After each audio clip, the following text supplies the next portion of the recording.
Selamat pagi Bapak Ibu, silahkan yang di belakang agar ke depan dulu Pak, supaya dipenuhi dulu meja yang kursi yang paling depan. Sudah bisa Mas Pan? Oke. Assalamualaikum warahmatullahi wabarakatuh, selamat pagi dan salam sejahtera untuk kita semua. Selamat datang di acara webinar bedah buku dengan tema Think Together for Stronger Energy. Beri aplaus untuk kita semua supaya makin semangat pada pagi hari ini walaupun hujan deras di luar sana. Izinkan saya, Anggita Miftah, Pranata Humas Dijen Ketenagalistrikan untuk memandu acara bedah buku pada pagi hari ini. Sudah hadir bersama kita Sekretaris Direktorat Jenderal Ketenagalistrikan yang diwakilkan oleh Koordinator Humas dan Layanan Informasi Publik Mas Pandu Satria Jati. Selamat pagi Mas Pandu. Kemudian narasumber kita pada pagi hari ini telah hadir bersama kita Mas Torik Ramadhani. Selamat pagi Mas Torik. Dan juga Pak Ahmad Hulaimi yang join melalui Zoom meeting. Selamat pagi Pak Emi. Selamat pagi Mbak Anggit dan Mas Torik. Mohon maaf ini, ya lanjut. Ya, baik Pak. Kemudian telah hadir juga secara daring melalui Zoom meeting penanggap bedah buku kita pada acara hari ini, yaitu Bu Yuni Fauziah dari Biro Sumber Daya Manusia. Selamat pagi Bu Yuni. Selamat pagi Mbak Anggita. Mohon maaf, off cam ya Mbak Anggi. Ini ya baik Bu, ya baik tidak. Lagi di negara antah berantah. Oke, baik Bu Yuni. Kemudian ada juga Mbak Hoiria Oktaviani dari Biro Komunikasi Layanan Informasi Publik dan Kerjasama Biro Klik. Saya juga ingin menyapa para peserta webinar bedah buku yang berbahagia.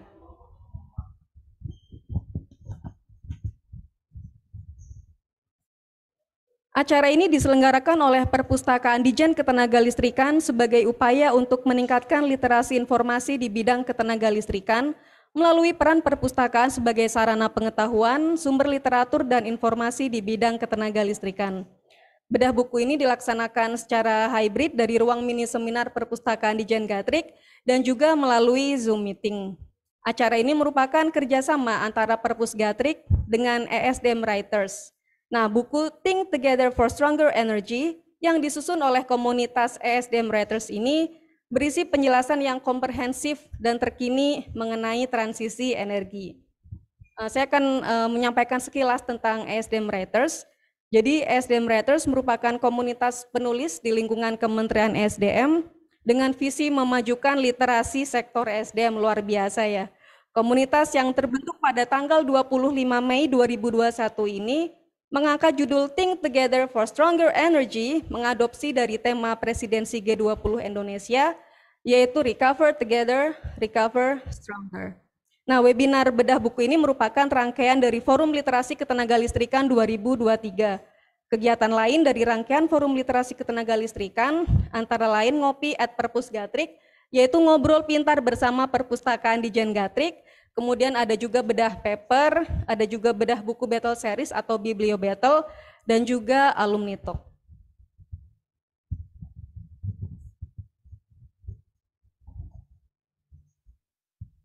Selanjutnya saya akan membacakan aturan Zoom meeting. Jadi format nama di Zoom itu nama, strip unit kerja, kemudian peserta Zoom meeting yang akan bertanya bisa menuliskan pertanyaan di kolom chat. Nah, peserta yang hadir secara fisik dapat bertanya langsung ya kepada narasumber. Kemudian panitia akan memilih pertanyaan dari chat untuk dijawab. Rekan-rekan peserta dipersilahkan bertanya sesuai dengan yang disampaikan di kolom chat. Nah, nanti ada 2 souvenir menarik untuk peserta dengan pertanyaan terbaik. Jadi Bapak Ibu agar segera menyampaikan pertanyaannya ya, nanti disimpan dulu kemudian disampaikan kepada kami. Kemudian link daftar hadir, evaluasi dan materi akan disampaikan oleh panitia di kolom chat pada akhir acara, dan e-sertifikat akan diberikan kepada peserta yang telah mengisi link daftar hadir dan juga evaluasi. Selanjutnya saya akan membacakan susunan acara pada pagi hari ini. Jadi diawali dengan sambutan dari Sekretaris Direktorat Jenderal Ketenagalistrikan, kemudian ada diskusi panel yang menghadirkan 2 narasumber yaitu Mas Torik dan juga Pak Emi, nanti masing-masing 20 menit. Kemudian dilanjutkan dengan pemberian tanggapan dari Biro SDM dan Biro Klik Kementerian SDM, kemudian foto bersama dan juga penutupan.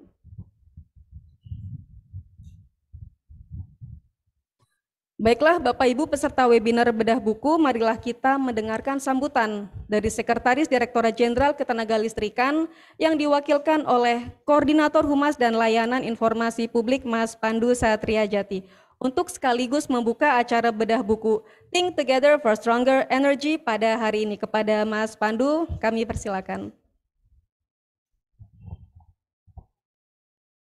Terima kasih Mbak Anggi, Bapak Ibu, teman-teman semuanya, terima kasih atas kedatangannya walaupun hujan-hujan ya, ini kami sangat apresiasi sekali. Izin menyampaikan sambutan dari Ibu Sekretaris Direktorat Jenderal Ketenagalistrikan pada acara bedah buku Think Together for Stronger Energy 24 Februari 2023. Yang kami hormati narasumber bedah buku ada Mas Torik Ramadhani. Ini tepuk tangan dong buat Mas Torik, ini founder ESDM Writers. Beliau juga ketua saya di Ikatan Penata Humas Indonesia. Salam Pak Ketua. Ada juga Pak Ahmad Kulaimi, perwakilan penulis ESDM Writers. Terima kasih Pak Kulaimi. Kemudian ada penanggap yang mewakili Kepala Biro SDM dan Kepala Biro Klik Kementerian SDM. Terima kasih atas kehadirannya. Para pejabat tinggi, pejabat fungsional di lingkungan Kementerian SDM, serta seluruh peserta bedah buku yang berbahagia. Assalamualaikum warahmatullahi wabarakatuh. Selamat pagi, salam sejahtera untuk kita semua. Pertama-tama marilah kita panjatkan puji syukur kehadirat Tuhan Yang Maha Esa, karena atas rahmat dan karunia-Nya pada hari ini kita bertemu secara hybrid fisik di ruang perpustakaan Ditjen Ketenagalistrikan. Selamat datang kepada Bapak Ibu yang mungkin baru pertama kali, ini baru selesai direnovasi sekitar 3 bulan Bapak Ibu, dan digunakan untuk pelayanan publik dan juga perpustakaan, dan juga melalui daring ya, jadi kita selenggarakan secara hybrid melalui Zoom meeting. Terima kasih, sudah ada sekitar berapa Bu Irna? 34 yang hadir melalui Zoom. Terima kasih atas kehadirannya. Selamat datang dalam acara bedah buku Think Together for Stronger Energy bersama Perpustakaan Ditjen Ketenagalistrikan. Kegiatan hari ini seperti yang tadi juga sudah disampaikan oleh Mbak Anggi adalah bagian dari forum literasi ketenagalistrikan yang diharapkan dapat menjadi sarana belajar, menambah wawasan, serta peningkatan kemampuan public speaking khususnya bagi pegawai di Ditjen Ketenagalistrikan yang difasilitasi oleh Perpustakaan Ditjen Ketenagalistrikan. Ibu, Bapak, Saudara-saudari yang kami hormati, tujuan penyelenggaraan bedah buku hari ini karena ingin mendapatkan gambaran sekaligus mendiskusikan terkait pengembangan transisi energi di Indonesia. Buku yang dibedah pada hari ini tertuang berbagai gagasan terkait dengan tema transisi energi yang terangkum dalam 18 tulisan. Benar ya Mas Torek ya, 18 tulisan cukup banyak, dan beberapa tema yang diangkat terkait dengan pemanfaatan biogas, tenaga surya sampai dengan energi nuklir. Buku ini kami apresiasi sebagai sumbangsih dalam memajukan literasi di sektor ESDM. Karya ini sekaligus sebagai milestone para penulis dalam mencatatkan namanya pada momen bersejarah ya, presidensi G20 Indonesia tahun 2020 lalu.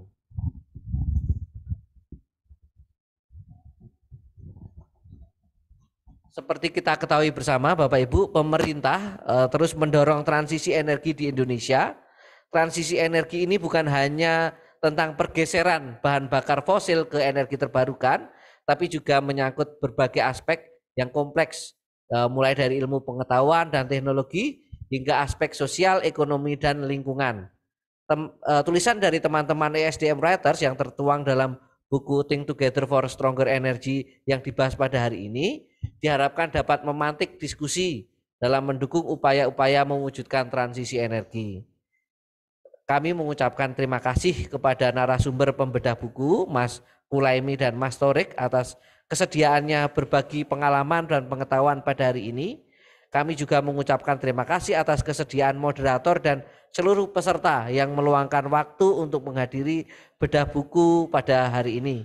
Kami berharap melalui sharing session seperti ini dapat diselenggarakan secara rutin, secara fisik maupun secara daring, sehingga dapat menjadi jembatan komunikasi dan bertukar informasi terkait program-program strategis dan ujung-ujungnya dapat meningkatkan pelayanan publik di lingkungan Direktorat Jenderal Ketenagalistrikan. Demikian yang dapat kami sampaikan. Selamat berdiskusi. Semoga melalui acara ini kita bisa menggali manfaat sekaligus menambah wawasan bagi kita semua. Wassalamualaikum warahmatullahi wabarakatuh. Sekretaris Direktorat Jenderal Ketenagalistrikan Ida Nuryatin Pinahari. Demikian Bapak Ibu sambutan dari Ibu Sesdijen, kami kembalikan ke pembawa acara. Ya, terima kasih Mas Pandu atas sambutannya. Bapak Ibu dan teman-teman sekalian, ini adalah bedah buku Think Together for Stronger Energy. Jadi ini adalah bukunya yang tadi Mas Torik sampaikan ya, ada 18 tulisan di sini. Kalau Bapak Ibu ingin membacanya bisa ke perpustakaan Dijen Gatrik atau nanti Mas Torik bisa menyampaikan nih untuk mendapatkan buku ini bagaimana caranya. Tidak berlama-lama lagi, saya akan mohon Mas Torik untuk ke depan menemani saya di sini. Pak Hulaimi dari online Zoom dulu ya Pak. Silahkan Mas Torik.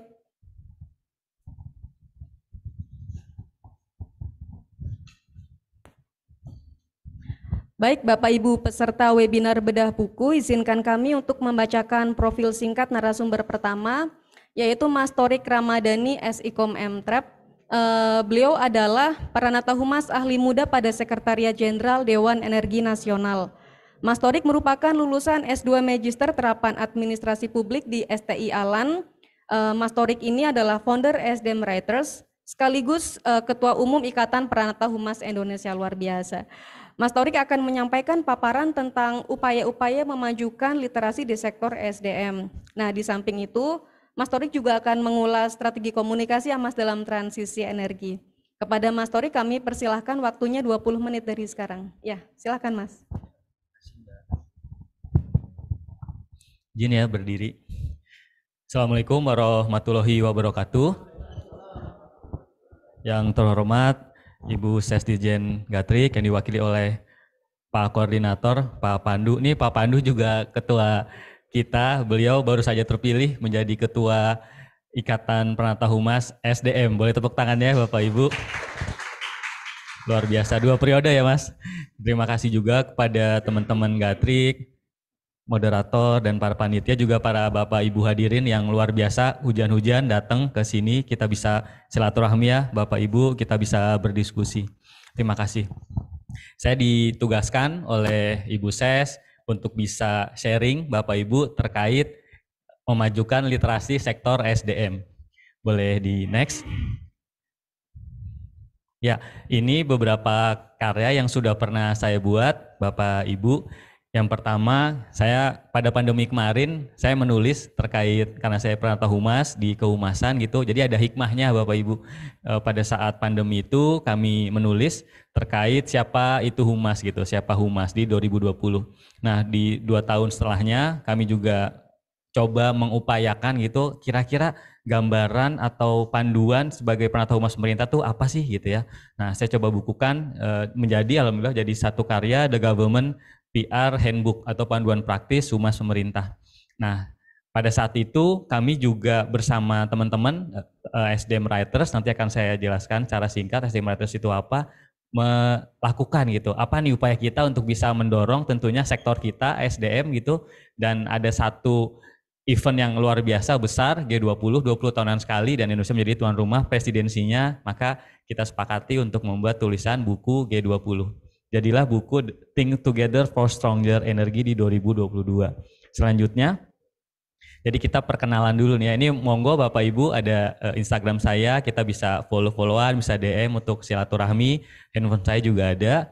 Terus ini ada beberapa penghargaan. Jadi Bapak Ibu kalau teman-teman di sini ada yang fungsional gitu ya ataupun yang tertentu itu ada silo-silo gitu. Jadi ada kalau fungsional tuh kayak jalan sendiri gitu ya, nggak memberikan kontribusi lebih ke organisasi. Nah, ini kita patahkan gitu, jangan sampai seperti itu.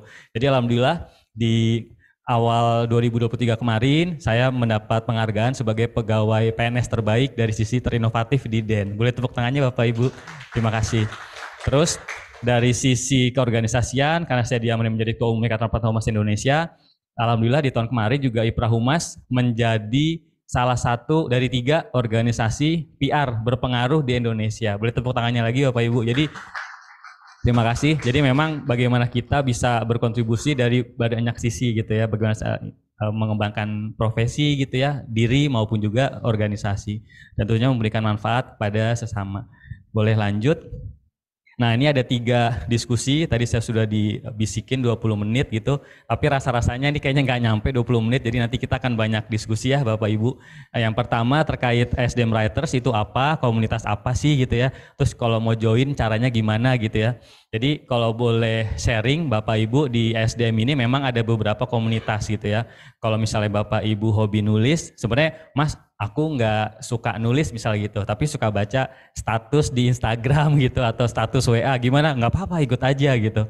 Terus saya juga bisanya cuma nulis status, tadi ngelihat doang, ngelihat ini nih nulis status nggak apa-apa ikutan. Terus saya pengen nulis jadi sebuah buku, tapi kalau misalnya bareng-bareng gimana Mas? Bisa, itu namanya book chapter yang kita tulis. Kalau jadi satu buku sendiri itu juga bisa, misalnya teman-teman juga hobi gitu ya, nulis di media massa, monggo. Terus juga bahkan misalnya nulis di jurnal gitu ya, baik itu nasional ataupun internasional itu juga bisa.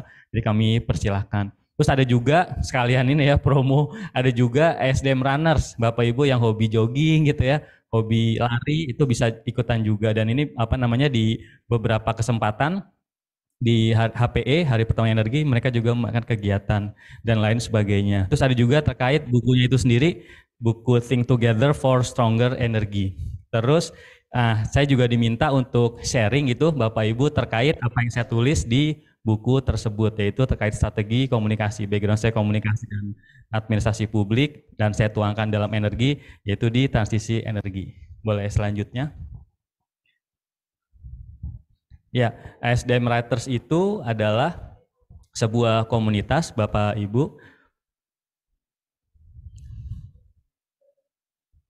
Ya, oke, saya mau cerita dulu. Jadi di Indonesia itu dalam sebuah apa yang dilakukan oleh OECD gitu ya, memasuki 10 negara terbawah gitu ya dalam literasi. Literasi itu tingkat baca gitu ya, terus juga apa namanya bagaimana mengetahui hal-hal yang memang perlu disampaikan gitu. Nah, dari situ kita juga berangkat kan nih gimana ya. Ini yang pertama. Yang kedua, ada nggak ya maksudnya kita bisa memajukan literasi tersebut khususnya di sektor kita gitu. Jadi ketika kita kerja, ikut rapat, ikut perjadin, terus pulang, apa nih selain itu yang bisa kita kontribusikan untuk sektor kita SDM. Nah, kita teman-teman yang memang hobi nulis, kita tektokan gitu ya, ikut apa diklat di PPSDM aparatur di Cisitu. Terus ternyata ada nih teman-teman yang memang hobi nulis selain dengan pekerjaan sehari-hari, tentunya tulisannya juga untuk mendukung sektor SDM seperti itu. Lalu ya udah deh kita coba bikin sebuah komunitas. Gimana, ngapain aja programnya? Udah kita bikin dulu aja gitu ya. Boleh next. Nah, masuklah di SDM Writers itu sendiri. Jadi ada beberapa memang teman-teman gitu ya yang awalnya kita terbentuk, ada dari PPSDM aparatur di situ, ada Pak Rohmat gitu ya. Ada yang memang apa backgroundnya itu dari keenergian, lingkungan hidup, ada Mbak Ari, ada Pak Mas Robi gitu ya dari BTKI, terus ada Teh Hani gitu yang memang apa dari Minerba yang suka menulis juga gitu ya. Kita bareng-bareng gitu. Ada lagi Bu Evi ya dari apa Bu Evi dari Ortala. Jadi kita gimana sih untuk bisa join gitu. Terus apa aja programnya gitu. Nah, ini masuk ya. Jadi SDM Writers itu boleh next. Jadi SDM Writers itu komunitas penulis gitu ya. Jadi penulis baik itu emang nulis ataupun penghobi gitu ya, atau hanya suka baca aja Mas, nggak apa-apa, ikutan join di situ. Terus juga kadang kita sharing juga nih, ada misalnya lomba atau kompetisi terkait kepenulisan gitu. Monggo siapa yang mau ikut gitu. Misalnya ada Purnomo Isgantoro Center, terus kemarin ada lomba menulis komisi ASN dan sebagainya, itu kita sharing aja di situ. Jadi kadang juga saya mau ikutan kalau ada hadiahnya nih kayak gitu, itu ada juga. Jadi nggak apa-apa kita share gitu. Terus ada juga ini tulisan saya udah naik nih, misalnya di Media Indonesia, di Kompas gitu ya, itu di share. Jadi memang untuk memotivasi bagaimana memajukan literasi sektor SDM. Dan ini diinisiasi 25 Mei. Jadi ini apa ya landasnya 25 Mei? Jadi kita awal membentuk WhatsApp grupnya. Jadi di 25 Mei 2021 udah hampir 1,5 tahun. Terus visinya untuk memajukan literasi sektor SDM. Jadi kita nggak mau muluk-muluk, mengawang-awang gitu, apa ya kira-kira. Yaudah kita satu tujuan untuk memajukan literasi sektor SDM. Jadi bagaimana memperbanyak tulisan-tulisan versi ASN di SDM dan sektor kita. Jadi kita bagaimana menarasikan gitu. Kadang-kadang gitu, karena saya sebagai humas juga, ada beberapa hal yang rasa-rasanya kalau di media massa kayaknya nggak gini deh gitu, tapi kita bisa menyampaikan tuh lewat tulisan-tulisan kita, baik itu di jurnal, baik itu di opini media massa, buku dan lain sebagainya. Jadi kita juga untuk mendukung program kebijakan daripada sektor kita. Terus selanjutnya, nah ini dia di WhatsApp grupnya, monggo Bapak Ibu kalau ada yang mau join di WhatsApp grupnya, baru ada sekitar 135 nih per hari kemarin. Jadi kalau Bapak Ibu di sini ada, mungkin saya lihat ada 200 orang di sini, bisa nambah jadi 300-an gitu ya. Karena WhatsApp kan ada 512 sekarang ya, bisa ikutan join. Jadi ini hampir dari semua unit insya Allah udah pada join Bapak Ibu. Dari Gatrik juga sudah ada teman-teman yang ikutan. Terus juga sama Instagramnya Bapak Ibu monggo kalau mau follow di @sdmwriters. Oke, boleh lanjut. Nah, ini beberapa program yang kita lakukan. Nggak banyak Bapak Ibu, baru 2. Mudah-mudahan ini bisa continue dan bisa memperbanyak lagi. Dan ini juga kita karena basicnya komunitas, tidak ada anggaran yang kita gunakan. Jadi benar-benar dari pribadi masing-masing gitu ya. Kita ada namanya book chapter. Ini yang kita diskusikan pada pagi hari ini. Jadi di bulan Februari tahun lalu kita diskusi nih sama teman-teman, kita mau bikin apa nih, ada G20 gitu. Yaudah yuk kita bikin tulisan gitu. Jadi sebuah book chapter. Nah ini book chapternya dan alhamdulillah di akhir tahun kemarin menjelang KTT G20 akhir itu teman-teman Biroklik memfasilitasi gitu ya, ada namanya Medsos Fest. Nah barengan yuk kita salah satu in conjunction di acara itu lalu kita launching. Selanjutnya, nah ada satu program lagi namanya Writer's Talk. Jadi mirip-mirip nih kalau for lead di sini bedah buku, terus ada tadi Pak Pandu sharing bisa teman-teman tugas belajar baru selesai mereka bisa sharing gitu ya. Nah kalau di sini untuk Writer's Talk. Jadi biasanya di sini teman-teman yang memang bikin buku atau menang lomba atau habis tulisannya ada di media massa atau bikin jurnal, ini kita undang nih buat sharing gitu ya. Caranya gimana sih tipsnya kalau mau menang lomba tulisan misalnya kayak gitu. Ini ada di tahun kemarin kita ada sekitar 7 di Instagram Live. Jadi kalau Bapak Ibu follow nanti bisa ngelihat apa aja sih teman-teman sharing di situ. Ini hampir dari masing-masing unit ya. Ada dari Den, ada dari Setjen, Biroklik, terus ada dari BPSDM, ada dari Gatrik, nih Pak David, terus ada Setjen dan lain sebagainya, termasuk saya juga di terakhir.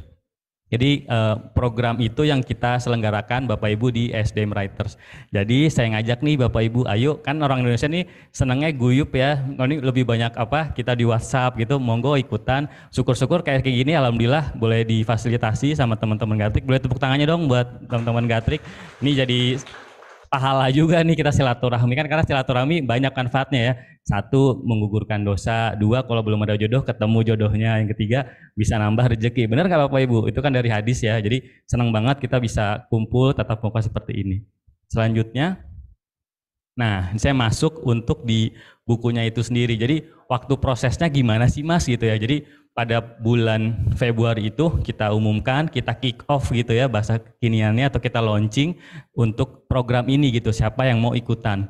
Nah boleh next, di lanjutnya ini kita maksud, tujuan sama temanya. Jadi tentunya maksudnya untuk ngajak nih teman-teman penulis di ASN, di SDM tentunya untuk bisa nulis dan nuangkan nih gagasan-gagasannya gitu ya. Terus juga kita bisa, kalau Ibu nanti baca di buku itu ada beberapa misalnya teman-teman di unit EBTKI yang justru melihat pandangan tentang nuklir seperti apa. Ini kan luar biasa, jadi kita memperkaya khasanah kita. Terus juga terkait dalam artikel opini dan mempublikasi di book chapter. Book chapter apa sih Mas? Jadi book chapter itu kalau misal kita di kampus namanya kayak bunga rampai gitu ya.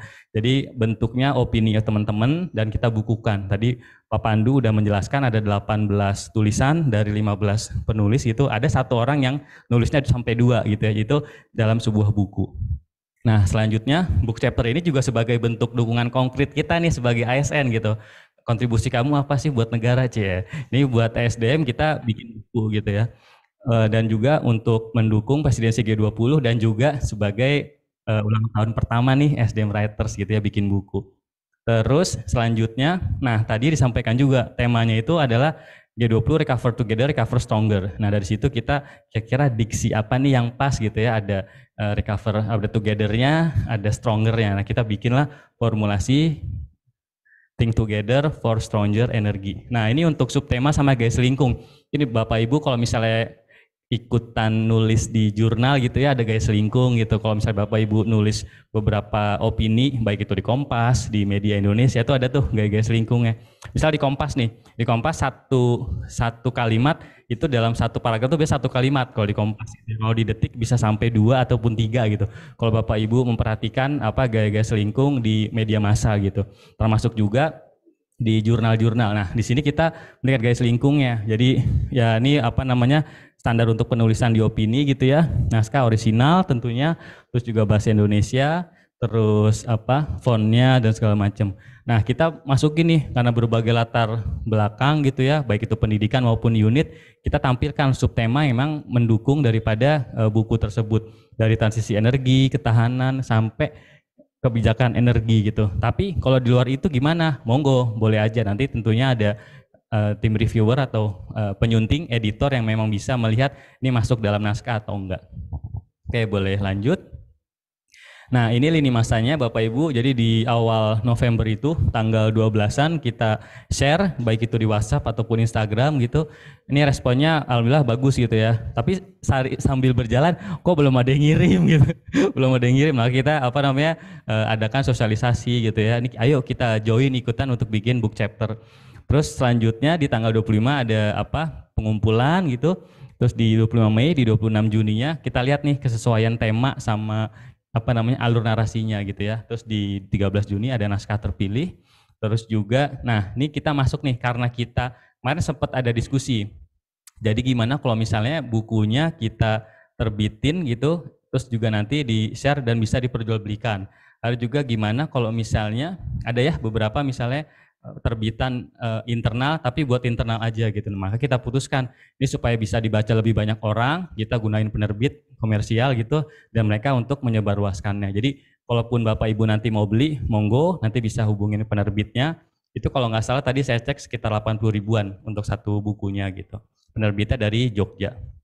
Terus, nah peluncurannya alhamdulillah tadi ya difasilitasi nih sama Biro Klik di Medsos Fest waktu itu in conjunction. Jadi acara Medsos Fest ada influencer segala macam. Nah di satu sesi ada pembukaan waktu itu oleh Biro Klik dan juga Kepala Pusat Air Tanah. Ini di tanggal 13 November peluncurannya. Nah prosesnya gimana Mas? Ini prosesnya kira-kira berbayar nggak? Waktu itu enggak. Jadi memang teman-teman tulis itu nggak bayar. Jadi ya kita apa ya cari sponsor atau dari teman-teman yang memang mau berpartisipasi untuk pendanaannya. Tapi kalau teman-teman mau punya buku tentunya beli ke penerbit gitu. Nah boleh next. Ini dia waktu saat peluncurannya Bapak Ibu.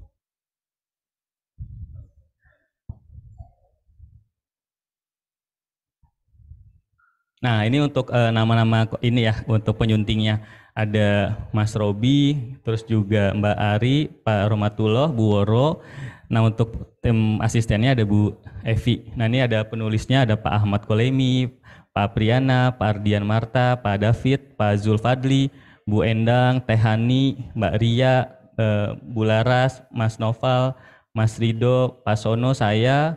Terus Mbak Vanessa sama Bu Yunani, ini ada dari lintas unit di SDM. Nah ini untuk waktu kita launchingnya Bapak Ibu, boleh di next.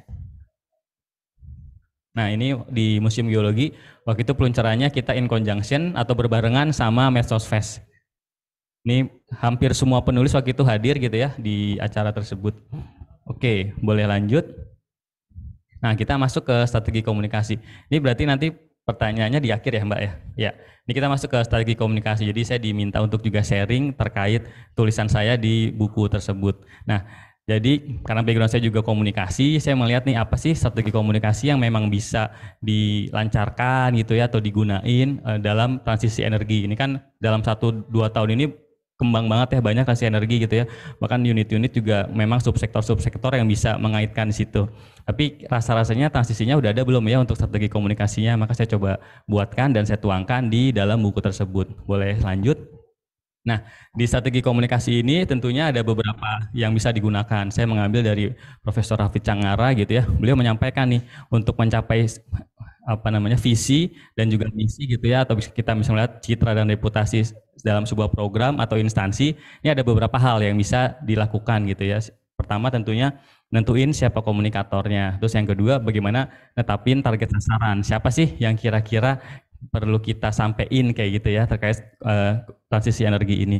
Lalu yang ketiga, penyusunan pesannya. Seperti apa nih nyusun pesannya? Kalau misalnya teman-teman milenial, bahasanya seperti apa kayak gitu. Terus juga media yang dipilih. Nah, dari sini nanti akan sangat berpengaruh dalam alokasi anggaran gitu ya. Terus juga bahasa-bahasa yang digunakan. Terus tadi target sasarannya siapa saja sih yang bisa dilakukan dan media apa aja gitu.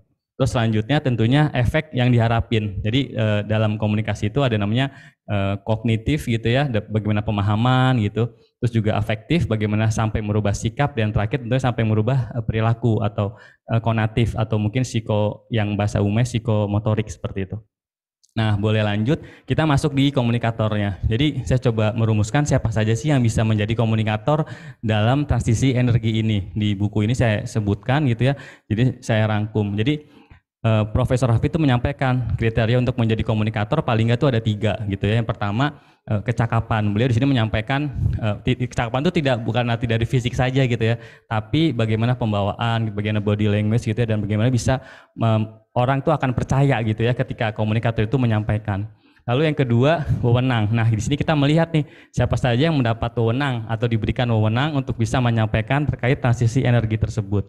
Bisa dalam sebuah kebijakan, program dan lain sebagainya. Terus kapabilitas keilmuan dan juga pengetahuan. Jadi di luar itu kita melihat kredibilitasnya gitu ya. Jadi misalnya dalam sebuah dia punya wewenang, punya kecakapan, tapi kredibilitasnya ada enggak. Nah, maka dari itu nih untuk mendukung 3 hal ini menjadi seorang atau seinstansi menjadi komunikatornya. Nah, di sini didapatkan nih dari hal tersebut bisa nih untuk penerapan komunikator tentunya presiden gitu ya. Di G20 kemarin salah satu dari 3 subtemanya adalah transisi energi gitu ya. Nah, ini adalah presiden sebagai ketua presidensi G20. Terus juga Menteri SDM beserta semua jajaran eselon 1-nya gitu ya. Baik itu dirjen, sekjen dan lain sebagainya. Terus juga melihat Undang-Undang 30 tentang energi, Dewan Energi Nasional itu masuk di situ. Terus juga satu lagi DPR RI sebagai lembaga legislatif yang memang memiliki wewenang untuk melakukan pengawasan. Nah, salah satunya terkait transisi energi seperti itu. Lalu dari komunikator ini kita melihat nih siapa sih target sasarannya maupun pesan gitu ya. Boleh next, yang menjadi di transisi energi ini gitu ya. Nah, target sasaran tentunya masyarakat luas. Karena ini transisi energi akan berpengaruh, akan berdampak pada semuanya gitu ya, pada kita semua gitu. Nah, di masyarakat luas ini siapa aja? Tentunya pemerintah. Rasa-rasanya ada pemerintah ASN gitu yang bisa jadi belum begitu paham terkait transisi energi, maka masuklah di pemerintah, baik itu pusat maupun daerah, kementerian ataupun lembaga. Terus juga industri terkait di bidang energi yang memang akan sangat berpengaruh gitu ya. Bagaimana kita melihat perkembangan daripada kendaraan listrik itu banyak sekali, dan beberapa memang saat ini ada insentif untuk misalnya penggodokan insentif untuk kendaraan listrik. Ini tentunya akan berpengaruh bagaimana industri yang bergerak di sektor energi. Terus juga akademisi, tidak hanya dosen-dosennya tapi mahasiswa juga yang memang concern pada keenergian. Terus juga lembaga swadaya masyarakat, NGO kita perlu sampaikan, termasuk pemangku kepentingan yang memang terdampak dan memang concern pada transisi energi. Nah, lalu pesanan-pesannya seperti apa? Nah, di sini kita bisa menyampaikan. Jadi begitu nanti ada target sasarannya ini bisa disampaikan. Yang pertama, pesan kuncinya. Jadi kita tentukan dulu pesan kuncinya, yaitu transisi energi dari fosil ke energi bersih. Nah, ini bisa kita sampaikan yaitu ke EBT. Lantas bagaimana dong dengan energi fosil yang sudah ada sekarang? Itu kan akan bertahap gitu. Tentunya ini sering berjalannya waktu, bertahap, enggak langsung sekonyong-konyong gitu ya. Mungkin di negara-negara Eropa ada 2030 nggak boleh ada mobil listrik gitu. Tapi di Indonesia kan masih banyak, maka kita secara bertahap. Dan perlu disampaikan terus-menerus ini untuk keberlangsungan kehidupan umat manusia. Terus juga penyusunannya melibatkan pakar komunikasi dan juga pakar energi. Jadi nggak bisa hanya pakar energi saja dengan misalnya bahasa keilmuannya, tapi juga dengan pakar komunikasi untuk menyampaikan, tidak terlalu mengawang-awang, lebih membumi dan lebih dapat untuk diterima masyarakat. Selanjutnya, nah media yang dipilih. Jadi ada beberapa media nih yang bisa digunakan. Tentunya media sosial ada beberapa kanal yang bisa kita gunakan, Instagram, Twitter, Facebook, bahkan sampai ke TikTok gitu ya terkait transisi energi.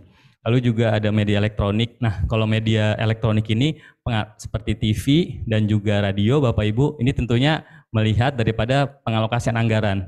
Tentunya ini melihat di jam-jam prime time.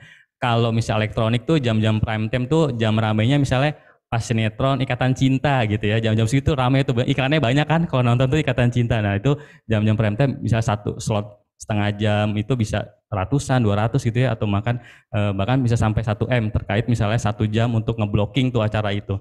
Terus juga kalau misalnya di radio, nah di radio memang udah banyak arahnya ke streaming gitu ya. Ini bisa digunakan juga, dan itu ini sangat spesifik sekali kalau radio. Jadi bisa dipilih TV-nya TV mana, TV streaming juga udah ada, TV berbayar juga udah ada, termasuk radio pakainya yang mana. Terus selanjutnya untuk media cetak. Nah, beberapa media cetak juga kemarin misal di Republika gitu ya, korannya ditutup gitu ya, masuk ke semua ranah ke online atau digital. Ini perlu dipertimbangkan juga karena misalnya kita masang advertorial di halaman pertama atau di belakang setengah halaman atau berapa kolom, itu akan sangat berbeda untuk pembiayaannya gitu. Ini bisa kita pastikan untuk menggunakan yang mana. Dan ini melihatnya satu, yaitu di eksemplar atau oplah berapa banyak.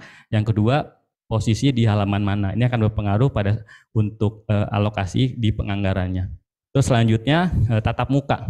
Ini seperti ini sangat bagus sekali, kita bisa diskusi terkait transisi energi dan lain sebagainya. Misalnya mengundang mahasiswa gitu ya, Ghost to Campus, beberapa unit juga sudah melakukan gitu ya.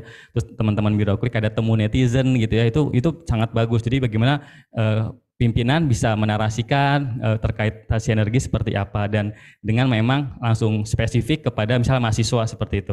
Mahasiswa misalnya mahasiswa yang terkait energi atau mahasiswa komunikasi, jadi lebih banyak disampaikan tersebut. Bisa juga dengan influencer, jadi teman-teman influencer dengan basis massa yang banyak gitu sampai jutaan, ratusan ribu, mereka juga ikut bantu menarasikan terkait transisi energi. Nah, efeknya tentunya dari pengetahuan bagaimana memahami masyarakat terkait transisi energi itu seperti apa sih gitu ya, nanti dampaknya seperti apa, oh nanti akan berpengaruh di 2060 ya NZE-nya itu seperti apa, jangan nanti mobil udah pada terbang tuh ya, udah pakai listrik atau nggak pakai bensin gitu, bisa kita sampaikan di situ karena kan ini masih digodok ya terkait transisi energi ini. Terus juga sikapnya, oke, dengan ada transisi energi ini saya kayaknya mulai mau nabung nih, beli mobil listrik misalnya kayak gitu, walaupun sekarang harganya masih 400-500 gitu ya, mungkin motornya dulu, nah itu bisa ke arah sana. Jadi memang transisi energi ini bisa mengubah tadi pemahaman sikap juga, sampai nanti bahkan sampai ke perilaku gitu. Kita bisa tadi untuk mendukung itu seperti apa, salah satunya misalnya dengan menggunakan kendaraan bermotor listrik gitu ya, terus juga dan lain sebagainya. Ya, boleh lanjut. Nah, ini sebagai penutup, Bapak Ibu, saya mengajak nih kepada Bapak Ibu yang hobi nulis status di WhatsApp, di Instagram, ayo ikutan di SDM Writers, bisa jadi sebuah buku. Ini salah satu hadis juga, ikatlah ilmu dengan tulisan gitu ya, bisa di buku, bisa jadi tulisan di media massa, ataupun bahkan sampai di jurnal seperti itu. Ini bisa dibaca banyak orang, gagasan Bapak Ibu bisa jadi pahala loh, kira-kira kayak gitu. Saya mengajak Bapak Ibu ayo menulis dan ayo ikutan join juga di SDM Writers. Terima kasih Bapak Ibu, itu dari saya. Billahi taufiq wal hidayah. Wassalamualaikum warahmatullahi wabarakatuh. Beri aplaus yang meriah untuk Mas Torik. Keren banget ya Mas Torik, tadi disampaikan ketika pandemi justru bisa menelurkan 3 tulisan ya Mas. Di mana-mana kita ketika pandemi mungkin rebahan gitu. Itu Mas Torik dalam kurun waktu 2022, 2020, 2022 ya Mas, ada 3 tulisan. Kemudian tadi ada beberapa yang disampaikan oleh Mas Torik, itu penjelasan Mas Torik itu tuh sangat runtut, sistematis dan juga komprehensif gitu Mas. Ada 3 hal yang dibahas. Yang pertama tentang SDM Writers. Mas Torik menyampaikan ada 135 yang sudah join WhatsApp group ya Mas. Jadi untuk join SDM Writers itu tinggal join di WhatsApp grupnya aja gitu. Dan itu tidak berbiaya gitu ya Mas, yang tadi Mas Torik sampaikan gratis, tidak ada iuran keanggotaan. Jadi bisa Bapak Ibu join, Mbak Tami, Mas Pandu juga bisa join nanti di SDM Writers. Kemudian Mas Torik juga tadi menyampaikan tentang buku Think Together for Stronger Energy, bagaimana itu merupakan kolaborasi antar lintas unit gitu ya Mas, di Kementerian SDM. Idenya itu mulai dari Februari dan November sudah mulai terbit launching. Launching itu 9 bulan, jadi kalau 9 bulan hamil punya anak, ini untuk SDM Writers ini langsung jadi buku gitu, keren ya. Kemudian untuk strategi komunikasi transisi energi itu salah satu tulisan Mas Torik ya di buku tersebut. Disampaikan kalau ada beberapa hal yang harus diperhatikan terkait komunikator, target sasaran, penyusunan pesan, media, dan apa efek yang diharapkan. Tadi Mas Torik membedahnya satu persatu. Saya ada pertanyaan buat Mas Torik, tapi saya tahan nih karena nanti akan ada sesi Dan buat Bapak Ibu yang punya pertanyaan ditahan dulu, nanti kita akan buka di sesi diskusi. Tapi untuk teman-teman Bapak Ibu yang sudah hadir melalui Zoom meeting, pertanyaan bisa mulai ditulis ya di kolom chat, nanti akan dipilih oleh panitia untuk pertanyaan terbaik. Kenapa? Karena kita punya souvenir untuk 2 penanya terbaik. Jadi nanti untuk Mas Torik dan juga Pak Emi, kami persilahkan untuk memilih 1 penanya terbaik untuk mendapatkan souvenir eksklusif dari Dijen Ketenagalistrikan. Ini Mas Torik bisa ngopi-ngopi dulu loh Mas, ini kan sesuai dengan ini ya, Ngopiat Perpus Gatrik sudah disiapkan kopinya, bisa ini Mas, silakan. Nah kemudian kita akan beralih ke narasumber kedua. Selamat pagi Pak Emi. Selamat pagi Mbak Anggi, selamat pagi Mas Torik dan teman-teman. Terdengar suara saya ya? Terdengar Pak Emi. Ya, terima kasih. Jadi Pak Emi sebetulnya akan hadir secara fisik, tapi tadi sempat terhambat oleh hujan deras ya Pak Emi, jadi kenapa? Ya, betul. Ya, ini sedang terdampar. Ya, baik. Saya akan membacakan profil singkat untuk narasumber kedua. Jadi Pak Ahmad Hulaimi atau akrab dipanggil Pak Emi adalah Widya Iswara Ahli Madya pada Pusat Pengembangan Sumber Daya Manusia Ketenagalistrikan, Energi Baru Terbarukan dan Konservasi Energi. Pak Emi adalah lulusan S2 Educational Management dari Universitas Negeri Jakarta. Dan Pak Emi ini merupakan salah satu penulis dalam buku Think Together for Stronger Energy.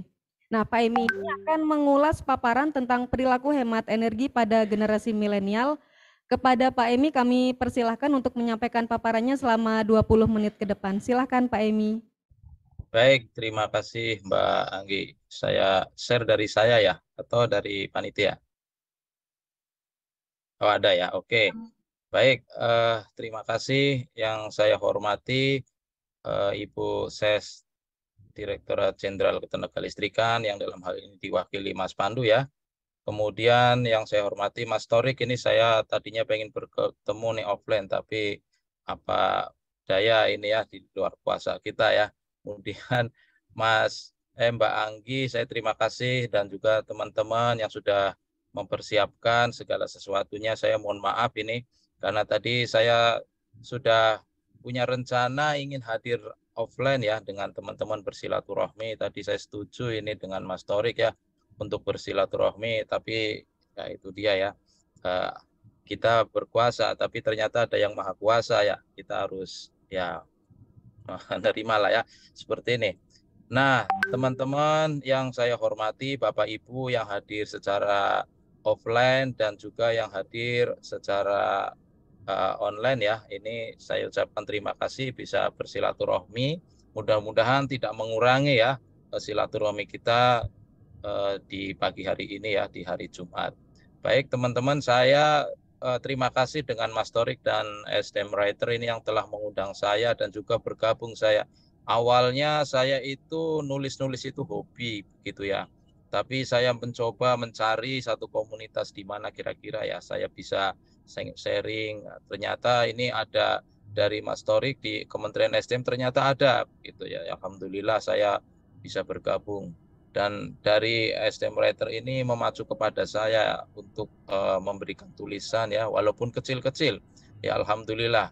Jadi perilaku hemat energi pada generasi milenial ini saya ambil ketika temanya adalah transisi energi. Jadi kemarin kita jadi tuan rumah ya Indonesia, Bapak Ibu. Saya tertarik dengan transisi karena salah satunya itu adalah transisi energi ya. Karena isunya itu kan ada digital, kemudian kesehatan dan transisi energi ya. Nah di dalam transisi energi saya memandang dari sisi mana kira-kira untuk bisa mendukung transisi energi ya. Jadi transisi energi antara lain yang tadi disampaikan betul ya, untuk mentransisikan dari energi fosil kepada energi yang baru maupun terbarukan. Namun jangan lupa ya, transisi energi itu pun tidak akan berpengaruh banyak, karena kalau misalnya perilaku ya hemat energi ini pun tidak kita support. Nah ini saya melihat dari sisi generasi milenial. Jadi boleh diklik berikutnya Mbak atau Mas ya ini. Nah ini ada 20 menit ke depan waktu yang disampaikan, mudah-mudahan cukup ya, ada 4. Jadi yang pertama di pendahuluan saya mengangkat tulisan ini di dalam ESDM writer ini saya mencoba melihat dari sisi pendahuluannya. Boleh di ini klik sebentar. Lanjut Mbak atau Mas. Ya, jadi dalam pendahuluan ini saya melihat perilaku hemat energi ini yang saya sasar adalah dari milenial, teman-teman sekalian. Ini hemat energi. Jadi kalau menurut McLaren ini segala perbuatan dengan mengurangi biaya pengeluaran dari berbagai penggunaan peralatan yang membutuhkan konsumsi energi. Ini adalah perilaku hemat energi. Jadi kalau misalnya seperti teman-teman di gedung, ya, di rumah, di lembaga-lembaga begitu ya, kita sudah menggunakan seperti PV rooftop gitu ya, yang tadinya energi fosil, transisi energi, jadi menggunakan, tapi di dalamnya itu kalau tidak ada perilaku hemat energi sama saja, begitu ya. Sudah diganti kantornya itu dengan PLTS, tapi ketika tidak ada rapat, lampu masih nyala, begitu ya. Nah, ini kan perilaku ini yang perlu harus kita sosialisasikan karena harus bersinergi ya, penggantian energi fosil dengan energi transisi energi dengan energi baru maupun terbarukan. Tapi perilaku penghuni gedung itu, perilaku rumah tersebut, kalau tidak ada sense untuk hemat energi ya, ini kan sama saja ya. Jadi tetap ya energinya akan boros. Nah, ini saya mencoba dari sentuhan itu supaya perilaku kita juga harus dirubah begitu ya. Sama saja yang tadi disampaikan ya, kita menggunakan mobil listrik, motor listrik tadi ya Mas Torik ya. Tapi kalau sudah habis atau cara menggunakan nggak mau ngecas gitu ya, tetap nggak bisa jalan. Jadi bagaimana perilakunya ini kan penting juga ya. Nah, kenapa sih saya ambil milenial atau generasi muda begitu ya? Di sini dari Badan Sensus Nasional tahun 2019 ya. Ini perkiraan jumlah pemuda, ini sekitar 64,19 juta jiwa, atau seperempat dari total penduduk Indonesia itu anak muda. Nah, seperti generasi saya ini kan sebentar lagi selesai gitu ya pengabdiannya, jadi akan diganti ya kan generasi-generasi berikutnya. Nah, harapan besar kita adalah dengan generasi muda, khususon ya, atau wabil khususnya itu adalah milenial yang lahir tahun 1981 dan sampai dengan 96. Ini orang-orang ini produktif dan sedang menduduki jabatan atau sedang berperan di negeri ini. Orangnya luar biasa jumlahnya, ya, 69,9 juta atau 25% ya, ini berdasarkan statistik.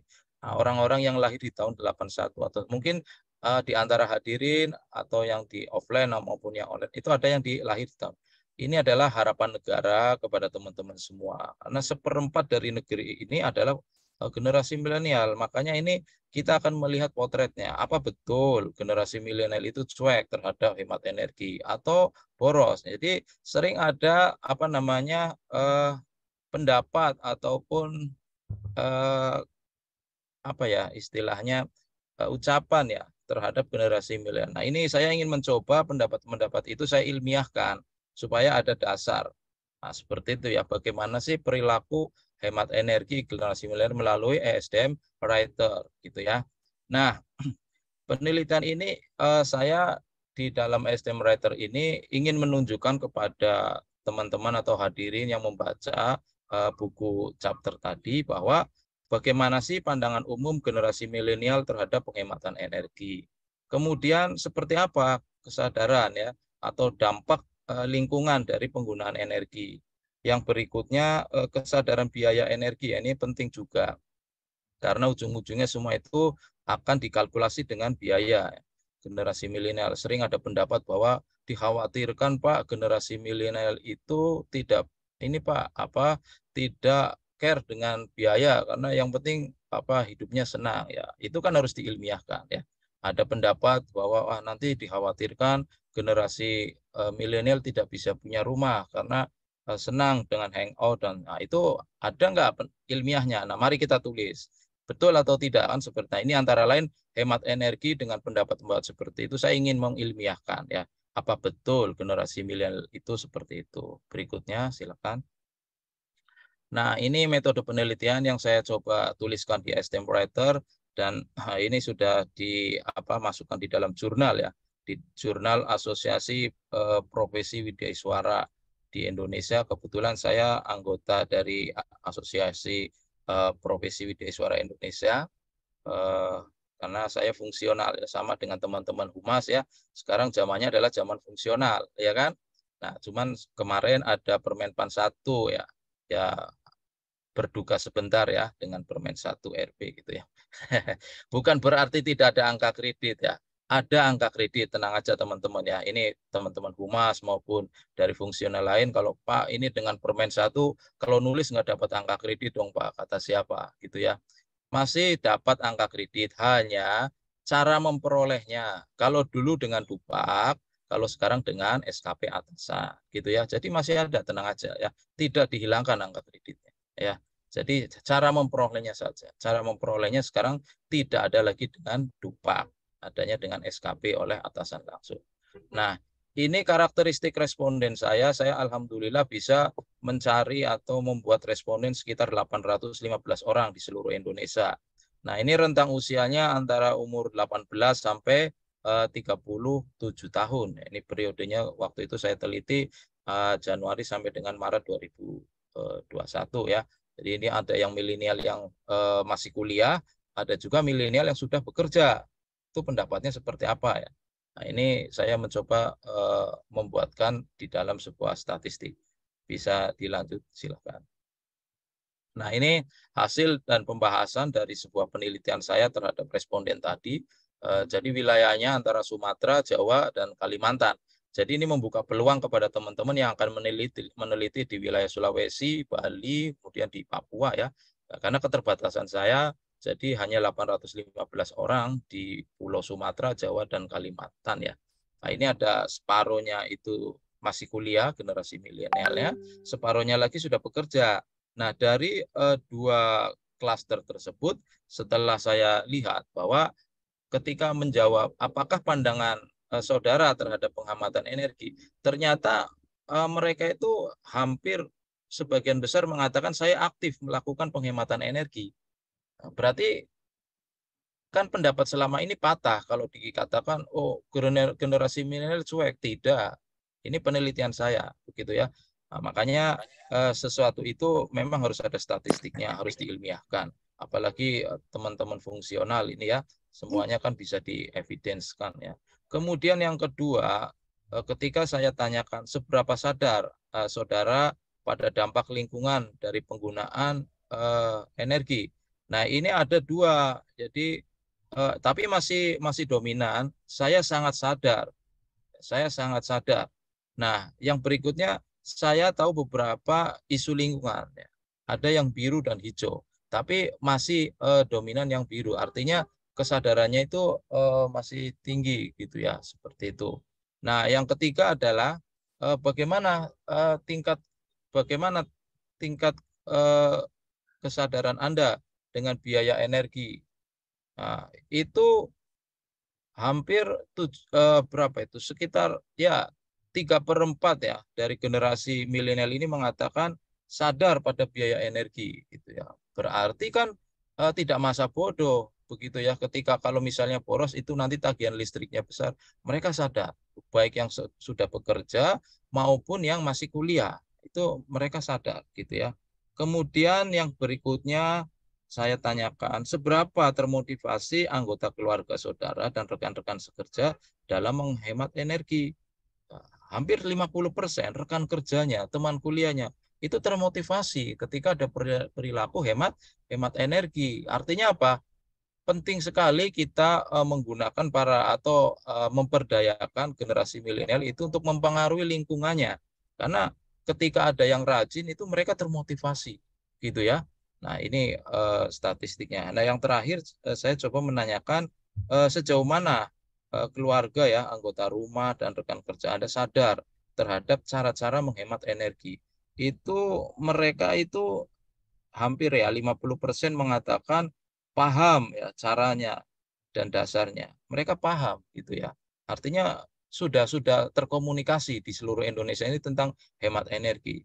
generasi milenial ini yang akan menggantikan kita. Nah, mereka sudah paham. Nah, tinggal kita teruskan saja ya, karena mereka sudah paham, sudah sadar, dia peduli begitu ya. Tidak ada yang pendapat-pendapat mengatakan bahwa generasi milenial itu cuek atau tidak peduli ya. Ini sudah dipatahkan oleh pendapat saya ya dengan penelitian saya. Artinya teman-teman, khususnya kalau misalnya di Kementerian SDM ada yang lahir tahun 96, 96 yang masih generasi milenial ini ya, saya yakin. Jadi Kementerian SDM itu nanti akan diteruskan oleh generasi milenial ini, saya percaya ya, mereka itu peduli, kemudian mereka sadar, mereka termotivasi.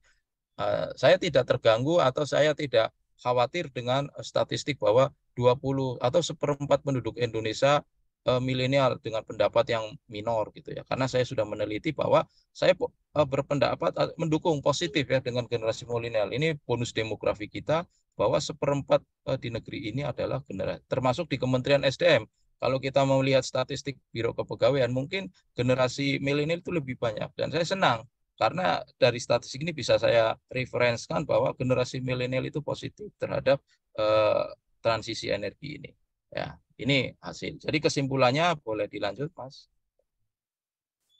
Saya menyimpulkan bahwa pandangan generasi milenial terhadap penghematan energi ini aktif melakukan penghematan energi di rumah dan kantor dan paham alasan melakukannya, tidak asal-asalan. Dia punya basic ya, artinya mengapa sih dia melakukan hemat? Dia paham karena background-nya mahasiswa S1, D3 dan mereka secara keilmuan paham.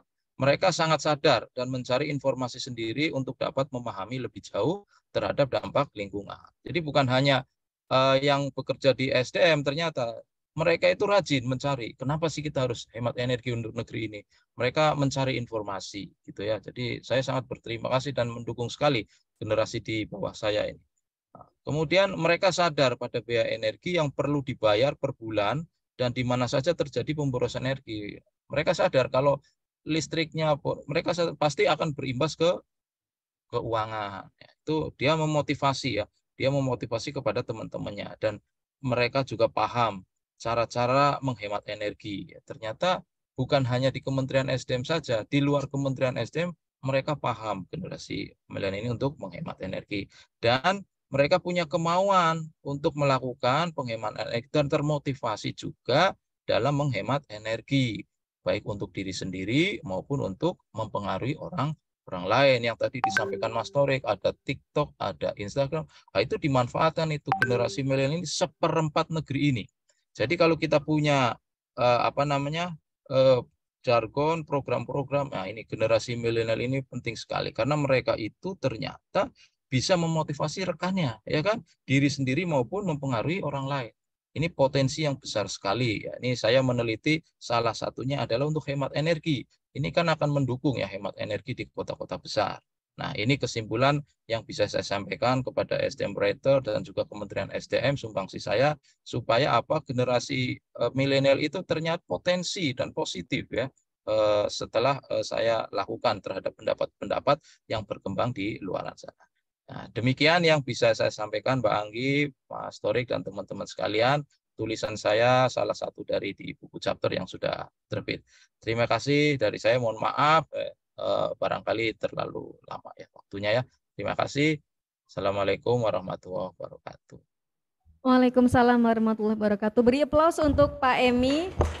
Terima kasih atas pemaparan dari Pak Emi yang lengkap ya dan memberikan pandangan pada kita tentang perilaku hemat energi pada generasi milenial. Tadi kesimpulannya itu adalah ternyata generasi milenial itu tuh care gitu ya Pak, peduli gitu tentang hemat energi. Tadi bahkan disampaikan kalau dari responden tadi 815 responden yang tersebar di Jawa, Sumatera, Kalimantan, itu 3/4-nya tuh mengatakan bahwa tingkat kesadaran mereka itu tuh tinggi gitu terhadap biaya energi untuk penghematan energi ini. Nah, kemudian saya ingatkan lagi Bapak Ibu jika ada pertanyaan nanti disampaikan saat sesi diskusi yang sebentar lagi akan kita lakukan. Kemudian untuk yang melalui Zoom meeting bisa langsung bertanya di kolom chat. Ini saya lihat sudah ada beberapa pertanyaan ya di kolom chat. Nah, namun sebelumnya kami akan memberikan kesempatan kepada Ibu Yuni Fauziah dari Biro SDM untuk menyampaikan tanggapannya. Selamat siang Bu Yuni. Selamat siang Mbak Anggi, mohon maaf nggak bisa hadir. Ya, silahkan Bu Yuni untuk menyampaikan tanggapannya. Ya, baik, bismillahirrahmanirrahim. Assalamualaikum warahmatullahi wabarakatuh.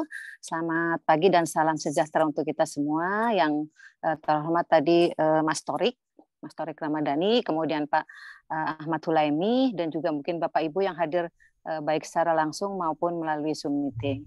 Jadi pertama-tama ini kami ya dari Biro SDM itu sangat mengapresiasi sangat terhadap terbentuknya komunitas ini yang digagas oleh Mas Torik. Ini sangat baik sekali untuk para calon penulis-penulis ya di Kementerian SDM. Kalau meskipun saat ini belum banyak anggotanya, tapi mudah-mudahan nanti akan semakin banyak. Kemudian saya juga menyoroti dari kegiatan ini ada kolaborasi yang sangat bagus ya. Jadi karena pertama untuk memberdayakan perpustakaan di Ditjen Gatrik, itu juga di situ tentunya ada pejabat pustakawannya, kemudian juga dari Pranata Humasnya ini berkolaborasi sangat baik juga. Untuk kedepannya harapan kami ya dari Biro SDM ini mudah-mudahan ini ide kreatif ini terus dipupuk, dikembangkan, kemudian disebarluaskan di lingkungan Kementerian SDM supaya akan menumbuhkan atau menginspirasi para pegawai di lingkungan Kementerian SDM itu mungkin yang tadinya tidak suka menulis dengan bergabung bisa belajar untuk menulis, berani menuangkan ide-ide kreatifnya melalui tulisan yang berkualitas tentunya. Dan juga harapannya juga ini kan masih mudah-mudahan ada forum tetap ya Mas Torik, itu diadakan forum tetap mungkin tidak hanya di lingkungan Kementerian SDM tapi bisa di luar Kementerian SDM karena tadi tujuannya juga untuk meningkatkan literasi terkait dengan ketenaga listrikan. Mungkin masih banyak masyarakat yang belum mengenal terkait dengan ketenaga listrikan itu sendiri. Tadi kalau melihat isi bukunya itu kan ada yang menulis biogas, terus kemudian juga bervariasi, ada Widya Iswara, ada dosen kalau nggak salah. Nah, mudah-mudahan semakin dikembangkan lagi untuk karena kan kita sekarang kan sudah 90% ya pejabat fungsional gitu kan, dan pejabat fungsional itu tadi disampaikan oleh Pak Hulaimi bahwa mungkin butir-butir kegiatan tidak ada tapi angka kredit masih ada karena nanti kedepannya dihitung dari kinerja itu sendiri.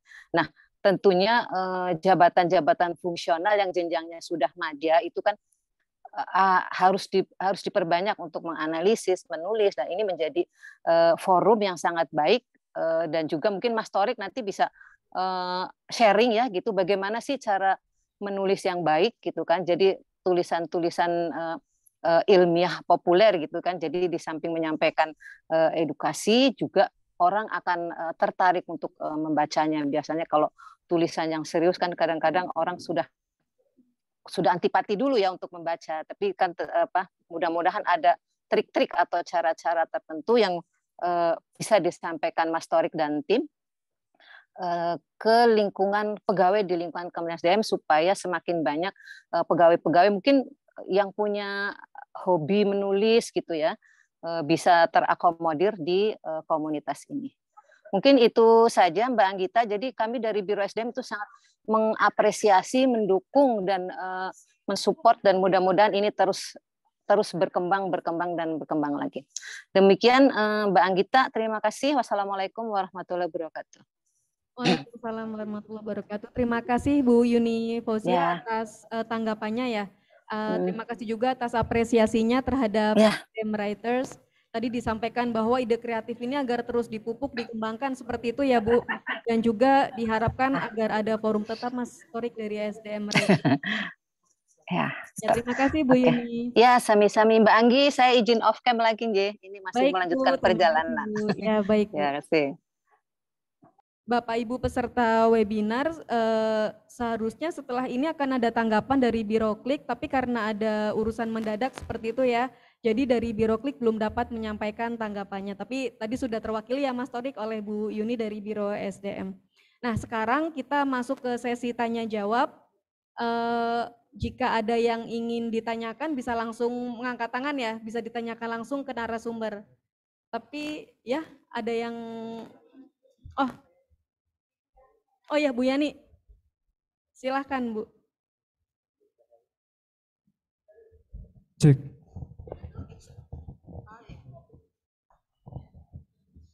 Terima kasih. Assalamualaikum warahmatullahi wabarakatuh. Mohon izin saya duduk, tidak terlihat, tidak apa-apa ya. Iya Bu Yani, silahkan Bu. Ini kepada Pak Torik ya. Saya tertarik tentang SDM Writers itu. Kemudian apakah bisa nih, saya dari PEP Bandung, Trihandayani Pak. Saya pustakawan. Di kita tuh mahasiswa mungkin belum disalurkan untuk menulis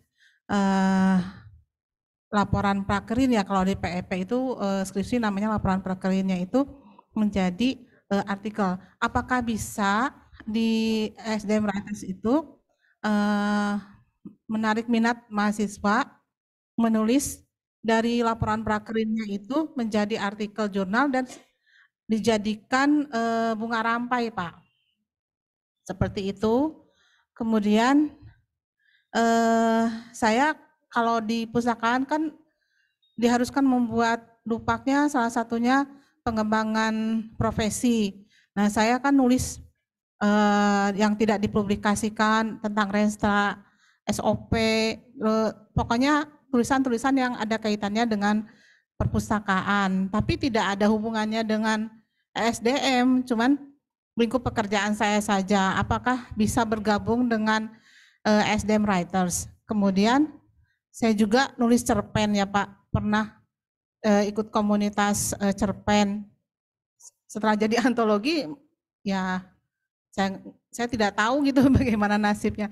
Jadi apakah bisa kalau misalnya saya nulis cerpen juga tidak ada hubungannya dengan SDM masuk ke dalam komunitas SDM Writers itu. Kemudian mungkin apakah nanti ada pelatihannya atau kedepannya seperti apa gitu aksinya dari SDM Writers tersebut. Terima kasih. Ya, terima kasih Bu Yani dari PP Bandung. Ada 2 pertanyaan ya untuk Mas Torik. Silahkan Mas. Ya, terima kasih Bu Yani. Jadi dari PP sudah ada yang gabung tuh Pak dosen ya, Pak Oman Abdurrahman ya. Kenal Ibu? Pak Oman. Iya, beliau sudah masuk di SDM Writers dan juga waktu bulan 25 April tahun kemarin sharing juga beliau terkait tips menulis buku gitu. Jadi mangga Ibu jika ingin bergabung, tadi misalnya Ibu nulis karya tulis yang tidak dipublikasikan ataupun misalnya terkait cerpen tapi belum ada sektor SDM yang disinggung itu nggak apa-apa, bisa join aja Ibu karena ini sifatnya kita komunitas ya, jadi saling memotivasi teman-teman untuk bisa mempublikasikan karyanya, menuangkan gagasan gitu, baik itu nanti bentuknya seperti ini misalnya book chapter. Memang di tahun ini kita belum ada bahasan ya Ibu terkait program book chapter lagi apa enggak, tapi di tahun ini kan memang ada kegiatan ASEAN gitu ya, apakah arahnya kita akan menuju sana, bisa saja. Nah, kalau untuk kegiatan rutinnya ada Writer's Talk, itu kita Instagram live di Instagram tentunya, itu kita sekitar setengah jam sampai 1 jam diskusi terkait bagaimana memotivasi terkait kepenulisan. Di bulan April kemarin itu Pak Oman bagaimana tips menulis buku gitu. Jadi memang sifatnya kita karena komunitas gitu ya, kita bagaimana memotivasi teman-teman. Nah, untuk mahasiswa sendiri, karena memang ini sifatnya ASN ya Bu ya, masih bersifat untuk teman-teman ASN di lingkungan SDM, memang untuk mahasiswa saat ini masih belum Ibu. Namun jika memang nanti ada misalnya sebuah kegiatan atau program kolaborasi gitu dengan PP, bagaimana nanti teman-teman SDM Writers bisa memotivasi dari karya tulis yang bahasa akademisi gitu ya, dituangkan menjadi populer gitu, opini yang bahasanya juga kekinian dan memang masuk dalam hal lingkupan cakupan tugas tadi, bisa saja Ibu nanti bisa kita sharing di kemudian hari gitu. Nanti bisa sambil tektokan mungkin koordinasi via WhatsApp gitu ya Bu ya terkait hal tersebut. Namun untuk saat ini memang masih sifatnya untuk teman-teman ASN Ibu di SDM. Terima kasih Bu. Ya, baik Mas Torik. Bu Yani, apakah sudah puas dengan jawaban Mas Torik atau ada yang perlu ditanyakan lagi Bu?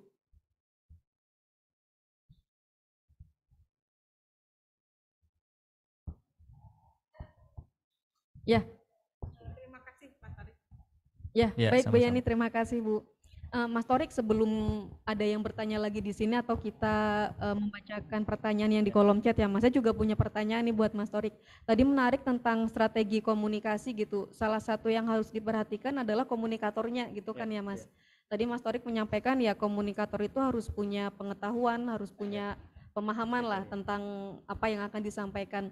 Nah, terkait presidensi G20 kan waktu itu sempat viral dan heboh tuh Mas, penunjukan Maudy Ayunda ya sebagai jubir untuk presidensi G20. Nah, menurut Mas Torik nih, apa pandangan Mas Torik tentang pemilihan Maudy Ayunda sebagai jubir G20 dan menurut Mas Torik apa sih yang diharapkan oleh pemerintah gitu ketika mengangkat seorang Maudy Ayunda sebagai jubir G20? Terima kasih Mbak Anggi. Ini terkait juru bicara ini saya juga tulis Bapak Ibu di tulisan yang bersama buku 111 Tulis Pranata Humas terkait juru bicara G20. Jadi juru bicara judulnya itu jubir jenama via juru bicara gitu, membangun jenama atau branding, bahasa Indonesia kan jenama, kalau brand itu membangun jenama via juru bicara. Saya di situ mengupas bagaimana pemerintah pada akhirnya menunjuk Maudy Ayunda gitu ya menjadi jubir di G20. Jadi kalau bisa kita lihat Maudy Ayunda ini dari kalangan yang memang bisa menggrab anak-anak muda gitu. Jadi kalau Bapak Ibu melihat waktu itu penyelenggaraan di pertengahan tahun gitu ada sebuah survei yang dilakukan sejauh mana sih masyarakat itu mengetahui terkait presidensi G20. Ternyata hasilnya hanya satu dari 3 orang Indonesia yang tahu adanya G20 gitu. Nah, salah satunya dengan adanya Maudy Ayunda bagaimana menggrab anak-anak muda. Terus yang kedua dari sisi well educated gitu ya, dari Maudy Ayunda itu dengan lulusan luar negeri S1 S2-nya gitu ya. Jadi bisa menggrab dan memang bisa membawakan dengan baik dengan fasih gitu. Lalu ada yang bicara apa dia karena artis juga, ya artis itu bisa jadi dua mata sisi, baik itu kita ambil yang sisi positifnya dengan followers yang banyak, terus beliau karya juga banyak, baik itu musik, lagu gitu ya, maupun di film itu bisa menggrab lagi. Jadi memang dari hal tersebut sah-sah aja gitu ya. Kalau tadi saya mau masukkan lebih kepada sisi presiden, terus menteri SDM, menteri yang membidangi energi, dan DPR. Memang itu tulisan ini kan prosesnya panjang Bapak Ibu, pada saat saya menulis itu dari Februari sampai di November.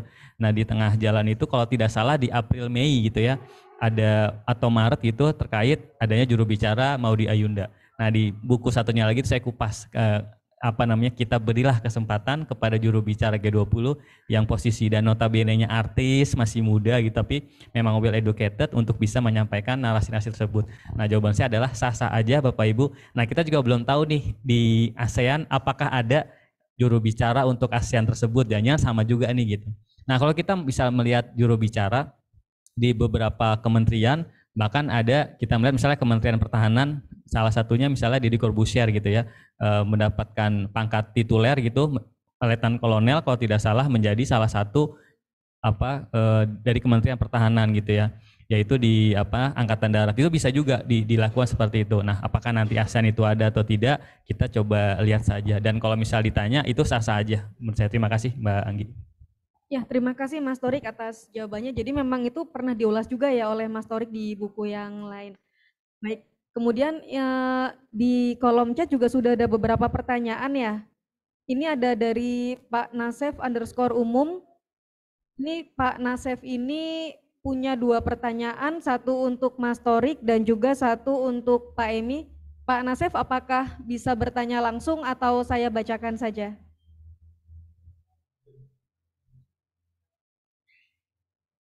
Pak Nasef, kalau enggak saya bacakan saja ya Bapak Ibu.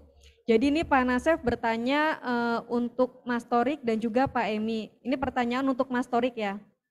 Pertanyaan untuk Mas Torik, apakah tugas Mas Torik sebagai Pranata Humas sangat menunjang dalam mendapatkan inspirasi yang dituangkan dalam tulisan, dan bagaimana menggali inspirasi dalam menulis? Mungkin Pak Nasef ini terpesona gitu ya dengan produktivitas Mas Torik dalam menulis gitu. Jadi bagaimana cara untuk menggali inspirasinya? Nah kemudian dia juga menanyakan apa yang menjadi tantangan dalam mengumpulkan tulisan untuk penyusunan buku Think Together for Stronger Energy. Silakan Mas Torik untuk ya, terima kasih Pak Nasef. Jadi kalau inspirasi memang setiap orang rasanya beda-beda gitu ya. Kalau saya misalnya melihat ada beberapa tokoh gitu, ada memiliki kebiasaan misalnya bangun pagi gitu ya, terus selalu dapat inspirasi gitu. Ada yang memang hobi nulis itu ketika ada sholat subuh, kalau ada inspirasi karena seger gitu ya, mereka menuangkan tulisan di situ. Kalau dari saya untuk menulis biasanya jam-jam misalnya setelah pulang kantor, main sama anak istri, udah pada lelap tidur, kadang saya mulai ngetik gitu. Itu posisi saya. Jadi seringkali seperti itu. Capek nggak ya capek gitu.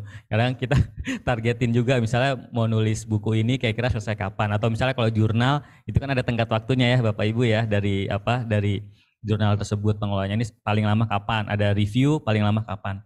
Jadi kayak mirip-mirip skripsi tesis lah gitu. Itu biasanya kalau pengerjaan. Terus kalau inspirasi dari mana aja, dari banyak Bapak Ibu, misalnya kalau kita lihat di media sosial itu apa yang trending itu bisa kita jadiin hal-hal yang memang menginspirasi dari situ. Dan kita bisa ngeliat dari hal yang berbedanya. Jadi kita view-nya itu bisa dibalik itu misalnya, atau dari hal yang berbeda. Terus selanjutnya kita juga tahu tadi media sosial, bisa dari film juga, film ataupun baca buku juga. Nah, nulis itu jadi hal untuk kita atau saya jadi semakin banyak mau baca gitu. Kalau misalnya teman-teman Mas bisa nggak ya saya nulis tapi saya malas baca, rasanya agak susah gitu, karena ketika kita nulis kita bisa dapat inspirasi pola-pola gaya penulisan itu dari membaca gitu. Bisa aja nggak hanya dari misalnya jurnal atau buku, kita baca tadi ya misalnya status gitu, atau misalnya baca thread di Twitter gitu, kita misalnya lihat di media sosial tuh bisa jadi inspirasi juga. Jadi tentunya dari situasi trending gitu, terus juga dari misalnya buku. Bahkan kadang Bapak Ibu misal datang ke mall gitu, ada sebuah pameran itu bisa lihat gitu ya. Jadi itu banyak inspirasi yang bisa datang dari mana aja gitu. Yang ketiga Mas Torik terkait kendala ketika penyusunan buku tersebut. Iya, waktu kendala kita beberapa kali mengundurkan tenggat waktu Bapak Ibu. Jadi waktu itu kita menargetkan, saya lupa persisnya, kita menargetkan berapa untuk jadi sebuah buku, karena biasanya dalam sebuah buku itu at least paling enggak memang tidak ada tulisan secara spesifik 100 halaman gitu ya, untuk dalam sebuah buku memang tidak ada spesifik. Nah, kita beberapa kali mengundurkan, waktu itu pas puasa mau kita mundur gitu, kita mundur, akhirnya alhamdulillah ada yang submit di titik akhir 2 tulisan submit. Jadi teman-teman memang kita juga paham kan teman-teman semua ASN gitu ya, punya tugasnya ada fungsinya masing-masing, di luar pekerjaan itu menulis juga. Jadi kita beberapa kali waktu itu mengundurkan gitu ya. Terus begitu tulisan sudah jadi, sudah direview, kita mencari penerbit. Nah waktu itu tadi saya sampaikan penerbitnya, mau penerbit yang nanti kita sampaikan secara free to access, kita taruh di website misalnya, tapi walaupun kita nggak ada mungkin taruh di unit mana gitu, atau yang memang kita dengan penerbit komersial dan mereka bantu untuk pasarkan. Pada akhirnya dengan waktu yang semakin singkat, karena kita ngejar nih sebelum KTT G20 terakhir, kita coba dengan penerbit komersial gitu. Nah itu mereka bantu untuk pasarkan. Jadi kita memutuskan untuk yang menjadi buku ini berbayar gitu, Bapak Ibu bisa membeli, bahkan sampai masyarakat luas gitu. Jadi kita memutuskan, jadi tantangannya 2. Pertama mengumpulkan penulisnya, jadi nggak mudah nih teman-teman, dari 130-an penulis yang tergabung nih di STM Writers, kita tuh ngajak ayo dong kirim tulisan teman-teman gitu, yang pertama. Yang kedua sama mencari penerbit. Nah mudah-mudahan jika kita memang ada program book chapter lagi gitu, ada sponsor nih gitu yang bisa mensupport kita, misalnya penulisan aja atau dan sebagainya gitu. Dan alhamdulillah kemarin pada saat kita launching dibantu, disupport oleh teman-teman dari Biroklik seperti itu. Terima kasih Mbak Anggi. Oke, terima kasih Mas Torik atas jawabannya. Ini Pak Nasef juga punya satu pertanyaan lagi ya untuk Pak Emi. Izin bertanya Pak Emi, generasi milenial telah akrab dengan penggunaan gadget dan media sosial. Bagaimana mengoptimalkan agar generasi milenial semakin sadar dalam penghematan energi dengan menggunakan gadget dan media sosial? Kemudian apakah diperlukan influencer nih Pak untuk semakin menarik generasi milenial untuk berhemat energi dan berkontribusi dalam transisi energi? Silakan Pak Emi. Baik, terima kasih Mbak Anggi dan Pak Nasef ya atas pertanyaannya. Nah ini yang tadi saya sampaikan bahwa generasi milenial itu memang seperti itu ya, dengan gadget, kemudian dia sudah melek sekali dengan IT. Nah, generasi-generasi seperti kita ini yang di atas generasi harusnya memanfaatkan seperti itu. Jadi Pak Nasef, hal yang seperti itu Pak, potensi sekali betul Pak. Mainannya generasi milenial adalah gadget. Jadi bagaimana supaya di dalam gadget itu semua program-program kita itu mudah diakses oleh mereka gitu ya. Jangan kita mengikuti adalah alam kita ya, generasi baby boomer itu ya, yang generasi kolonial ini. Kita harus mengikuti bahwa generasi sekarang itu akrab dengan alat-alat seperti itu. Jadi kalau kita punya program seperti transisi energi, bagaimana kita visualisasikan yang generasi milenial itu senang dengan yang di dekat sekeliling dia.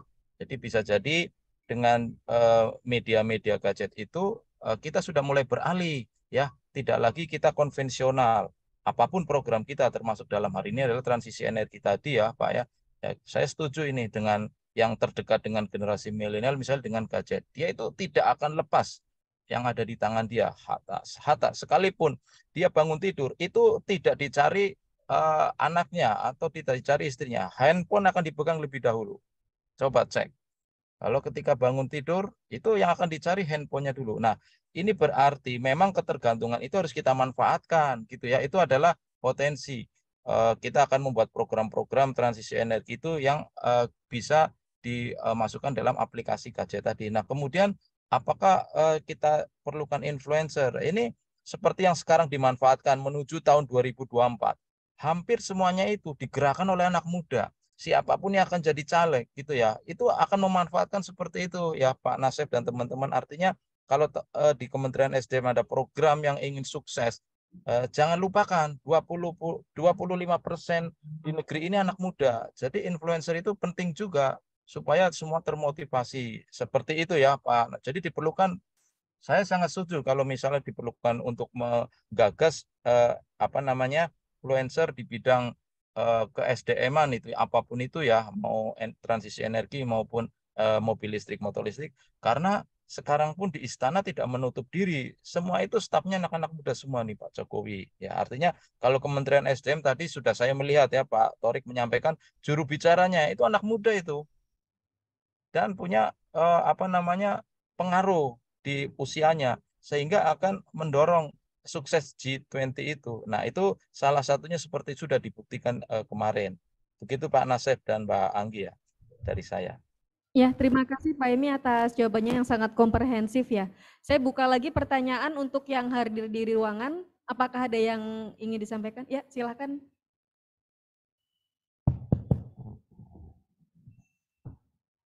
Atas kesempatan diberikan kepada saya. Nama saya Ading dari Direktorat Pembinaan Pengusahaan Ketenagalistrikan SDM. Ingin bertanya ke Pak Torik sama Pak Emi. Yang pertama ke Pak Torik dulu.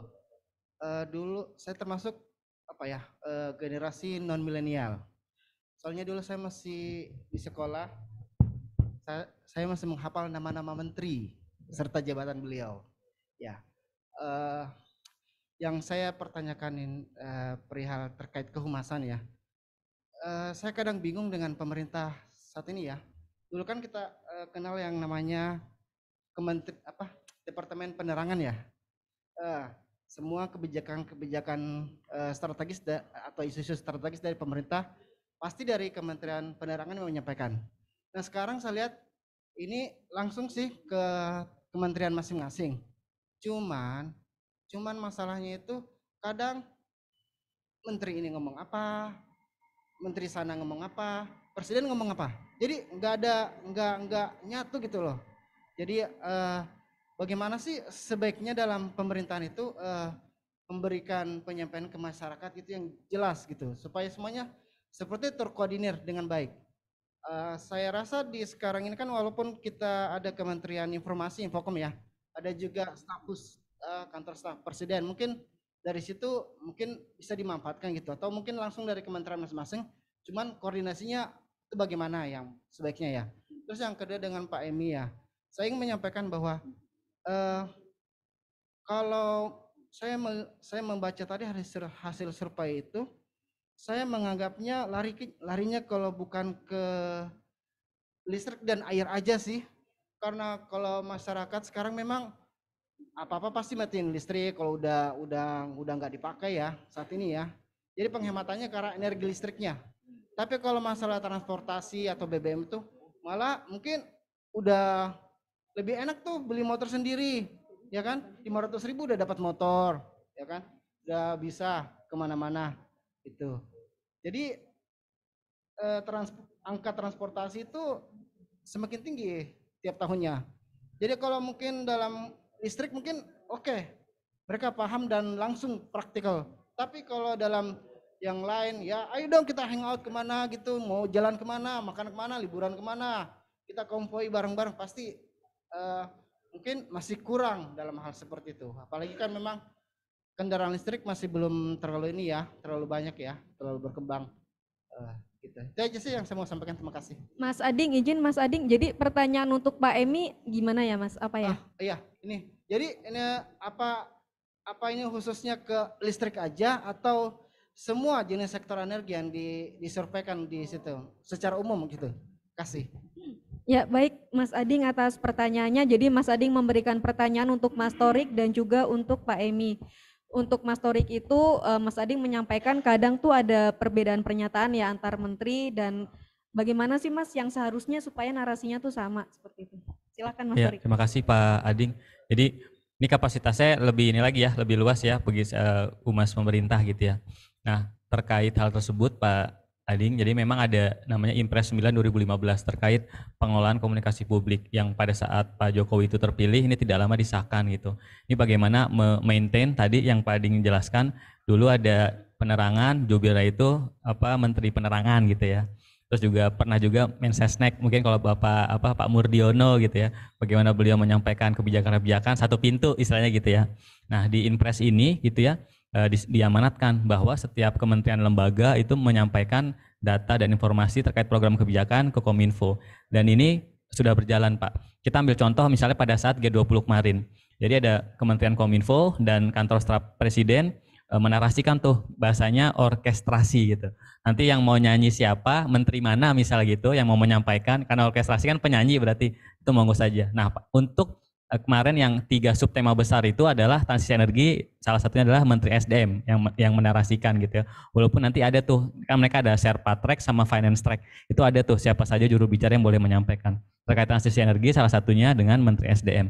Jadi hampir 2 pekan atau 1 bulan sekali itu menarasikan Pak, ada namanya rapat agenda setting. Jadi kalau di teman-teman media itu ada agenda setting, misalnya nih pekan ini materi apa yang mau kita naikkan gitu. Nah, ini ada untuk pemerintah, humas pemerintah. Dan pada saat menjelang akhir tuh yang di Bali, yang di bulan Oktober November ya waktu itu makin padat terkait rapat agenda setting dan materi apa saja. Bahkan Pak ada namanya narasi tunggal. Narasi tunggal itu menyampaikan tuh. Jadi misalnya satu isu nih, misalnya terkait KBLBB gitu ya. Itu ada infografisnya, ada videonya. Terus di Facebook dengan captionnya ini, di Twitter captionnya ini, karena kan Twitter terbatas ya itu untuk hurufnya. Terus di Instagram ini, jadi beda-beda tuh Pak, itu ada di terkait narasi tunggal itu. Terus selanjutnya apakah ini sudah jadi bareng-bareng? Ya tentunya setiap kementerian lembaga ada sektoral masing-masing. Nah di 2016 itu Pak Presiden Pak Jokowi mengumpulkan Pak humas-humas pemerintah seluruh Indonesia KL-nya.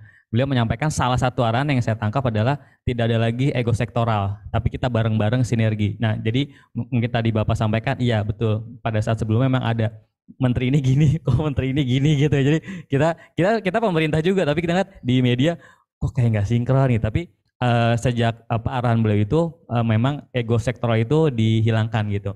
Bahkan nih terkait misalnya vaksinasi. Waktu itu kita ingat Pak Jokowi dengan Raffi Ahmad, itu semua KL bahkan provinsi, kabupaten, kota itu menarasikan. Karena vaksin itu penting buat masyarakat dan tidak hanya Kemenkes aja, tidak hanya BNPB aja waktu itu. Ada Pak juru bicaranya Pak Ahmad Yuryanto almarhum, itu menyampaikan kan tiap jam 4 sore, jam 3 sore korbannya sekian segala macam. Tapi semua kementerian, lembaga, provinsi, kabupaten, kota, bahkan badan usaha juga menerangkan bahwa vaksin itu penting. Waktu itu kita ingat ketika ada vaksin disuntik itu nanti ada chip loh, ada hoaxnya kan, masuk chip. Jadi kita kemana-mana itu terpantau. Kita sampaikan itu enggak. Nah karena beliau menyampaikan vaksin pertama Pak Presiden dan didampingi influencer yaitu Raffi Ahmad gitu. Jadi sudah ada Pak untuk regulasinya namanya Impres 9 2015 dan itu setiap kementerian, lembaga dan daerah itu menarasikan bareng-bareng seperti itu. Nah kalau misalnya masih ada yaitu bisa memang tidak semua langsung ya Pak, jadi step by step ego sektoral itu dihilangkan seperti itu. Nah contohnya yang paling sukses kalau kita bisa sampaikan itu terkait vaksin dan juga G20 seperti itu Pak Adi. Terima kasih Pak. Ya, terima kasih Mas Torik sudah puas ya Mas Ading. Nah, kemudian pertanyaan untuk Pak Emi ya. Pertanyaannya, apakah ruang lingkup penelitian Pak Emi ini lebih ke penghematan listrik saja atau penghematan energi secara umum, Pak? Baik, terima kasih Mbak Anggi dan tadi dari penanya. Jadi penelitian saya itu yang pertama dari sisi mahasiswa yang sudah bekerja dan juga milenial yang masih kuliah ya. Nah, kemudian penelitiannya memang pada lingkup hanya penghematan energi saja, tapi kita lebih melihat pada perilakunya, perilaku menghemat energinya. Jadi listrik itu kan bagian dari energi. Nah, bagaimana sih perilaku mereka supaya program pemerintah ini yang sering mendengar ada hemat energi, konservasi energi, mereka perilakunya seperti apa? Ternyata perilaku anak-anak milenial ini positif ya. Jadi dari hipotesa yang selama ini beredar ini terbantahkan. Jadi secara umum ya energi yang ada di rumah, kemudian ada di kantor, di ruang kuliah dan sebagainya. Jadi secara energinya. Begitu Mbak Anggi dan Mas tadi yang menanya ya. Mas Ading ya. Demikian, Mas Ading ya. Ya, terima kasih Pak Emi. Mas Ading apakah sudah jelas ya? Baik. Kemudian ini ada satu pertanyaan lagi dari Mbak Hani di Jen Minerba.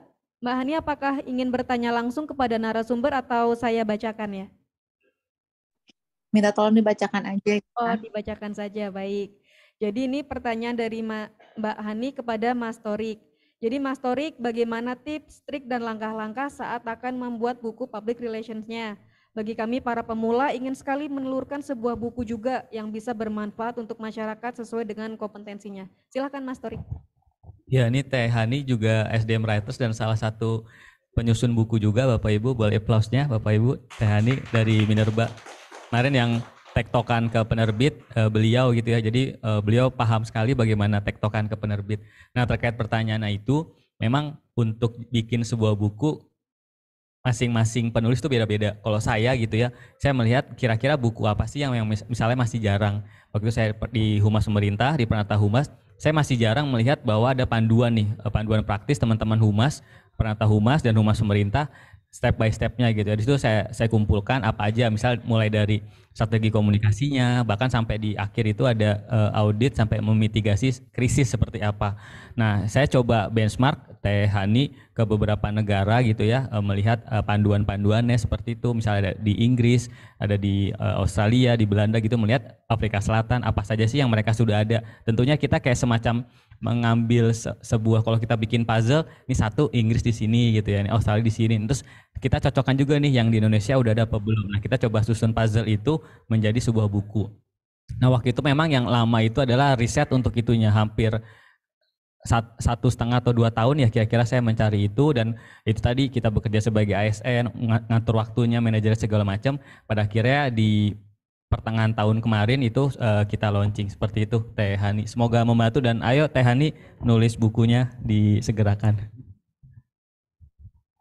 Ya, terima kasih Mas Torik atas jawabannya. Terima kasih juga kepada para penanya ya. Tadi ada 4 yang bertanya, Bu Yani dari PP, kemudian Pak Nasef, Mas Ading, dan juga terakhir tadi Mbak Hani. Terima kasih atas pertanyaan dan diskusi yang luar biasa ini. Cuma karena keterbatasan waktu, sesi diskusi harus dicukupkan sampai di sini. Beri aplaus yang meriah untuk para narasumber kita. Nah, kemudian Bapak Ibu jika ada pertanyaan di kolom chat yang belum sempat terjawab ya oleh narasumber, nanti dapat dikirim email ya ke masing-masing narasumber. Di situ sudah tertampil ya di torik.ramadhani@sdm.go.id atau ahmad_hul@yahoo.com. Terima kasih kepada narasumber, tapi sebelum ini benar-benar berakhir nih Mas Torik, kita pengen closing statement ya, closing statement dari Mas Torik dan juga untuk Pak Emi. Mungkin Mas Torik dulu singkat saja Mas. Ya, kalau dari saya ada 2. Yang pertama, ayo join di SDM Writers, kita silaturahmi, kita saling motivasi. Yang kedua, ayo nulis Bapak Ibu apa saja tadi, baik itu misalnya lewat cerpen, lewat tulisan baik itu di buku, jurnal dan sebagainya. Kenapa? Karena tulisan kita itu kita nggak tahu nih dari mana keberkahan itu bisa misalnya menginspirasi orang gitu ya. Jadi misalnya lagi down, lagi galau, ngebaca tulisan kita, oh iya ya benar juga ya, mereka jadi makin semangat gitu. Kita nggak tahu nih dari jalur mana gitu ya keberkahan yang kita bisa sampaikan kepada orang, dan tulisan itu akan menjadi insya Allah menjadi amal jariah kita gitu ya untuk seterusnya itu. Terima kasih. Luar biasa Mas Torik. Kemudian closing statement dari Pak Emi, silakan Pak, singkat saja. Baik, terima kasih Mbak Anggit. Jadi saya setuju dengan Mas Torik. Jadi closing statement saya adalah menulis adalah keabadian. Jadi kalau teman-teman ingin existing itu tidak dihilang oleh waktu, menulislah gitu. Karena keabadian kita bukan hanya nama. Karya kita walaupun kita sudah tidak ada, tapi kalau kita sudah menulis kita akan berada terus setiap orang membacanya. Demikian Mbak Ang. Ya, baik, terima kasih Pak Emi. Kalau Veniro sering bilang lokasi, ini Mas Torik sama Pak Emi sepertinya menulis. Jadi jangan lupa ya Bapak Ibu. Nah, kemudian untuk penanya terbaik nih, saya minta Mas Torik dan Pak Emi untuk memilih nih satu penanya terbaik. Silakan Mas Torik. Ya, kalau dari saya yang tadi dari PEP ya, Bu Yeni ya. Bu Yani ya. Wah, Bu Bu Yani, selamat Bu menjadi salah satu penanya terbaik. Kalau dari Pak Emi, Pak? Silakan Pak Nasef ya. Pak Nasef ya, oke, karena Pak Nasef join online, jadi nanti bisa menghubungi panitia untuk kami kirimkan souvenirnya. Untuk Bu Yani, apakah berkenan Bu maju ke depan? Kami akan memberikan souvenir dari panitia.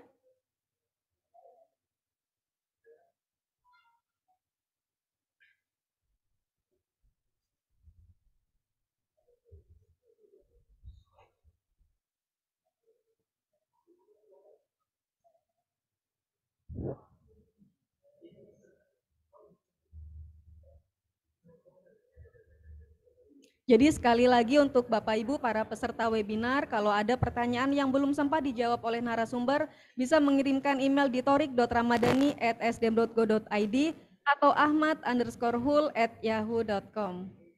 Silakan Bu Yani yang terpilih menjadi salah satu peserta dengan penanya terbaik, nanti disampaikan oleh Mas Torik ya kepada Bu Yani. Silakan Bu Yani di sebelah sini, kemudian Mas Torik di sebelah sini. Ditahan dulu ya supaya bisa diabadikan oleh fotografer kita. Ya, terima kasih Bu Yani, terima kasih Mas Tori. Kemudian nanti untuk Pak Nasef sekali lagi nanti agar disampaikan kepada panitia ya Pak. Alamatnya di mana, emailnya apa supaya bisa kami kirimkan souvenirnya. Kemudian sebagai bentuk apresiasi nih kepada narasumber akan ada penyerahan juga souvenir dari Mas Pandu. Oh, dari Bu Erna selaku Pustakawan Madya Dijen Gatrik kepada narasumber Mas Torik. Nanti untuk Pak Emi menyusul ya Pak.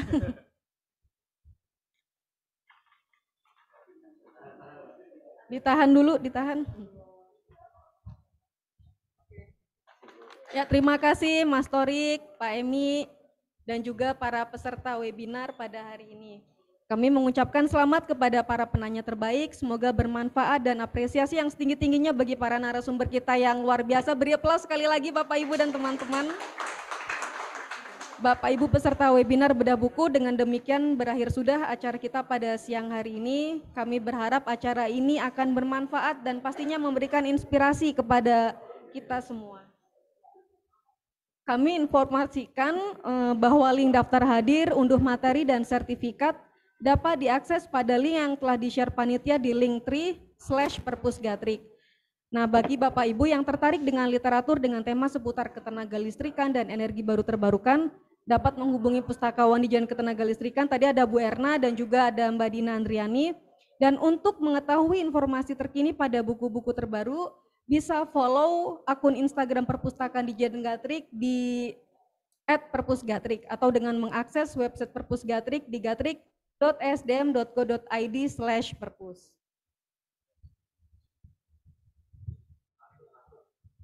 Oh iya, ini karena ada arahan request nih dari Mas Pandu nih untuk pantun. Jadi saya Anggi mewakili segenap panitia memohon maaf apabila ada kekurangan selama penyelenggaraan acara bedah buku ini. Sesuai request Mas Pandu, saya akan berikan bukan hanya 1 tapi 2 pantun untuk kita semua. Pergi ke Solo membeli batik, di jalan mampir membeli bunga seikat. Main-main yuk ke Perpusgatrik, pulang-pulang nanti bawa ilmu yang bermanfaat. Kemudian ini satu lagi nih, karena ini udah siang gitu ya. Ini pantun ini khusus untuk makan siang nih.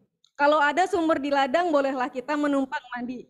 Sebelum kita pulang, yuk makan siang bareng di sini.